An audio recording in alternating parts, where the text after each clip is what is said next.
بسم اللہ الرحمن الرحیم۔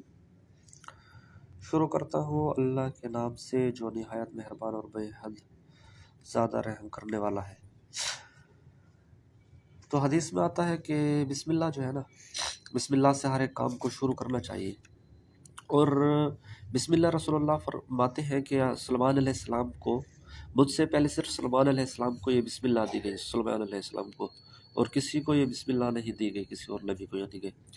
اور نبی پاک صلی اللہ علیہ وسلم فرماتے ہیں کہ ہر کام کی ابتدا جو ہے وہ بسم اللہ سے کی جائے تو وہ اور اگر اس سے یعنی کہ بسم اللہ سے شروع نہیں کریں گے تو وہ بے برکت ہو جائے گا۔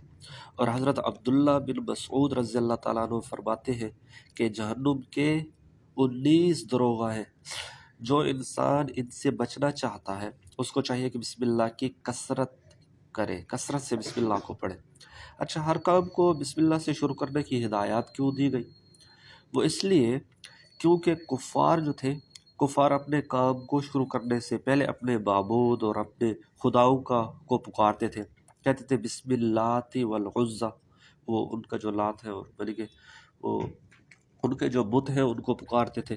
تو اس وجہ سے ان کی اس رسم کو مٹانے کے لیے بسم اللہ کو لایا گیا۔ تو یہ انسان کو چاہیے کہ ہر کام کو کس سے شروع کرے؟ بسم اللہ سے۔ السلام علیکم۔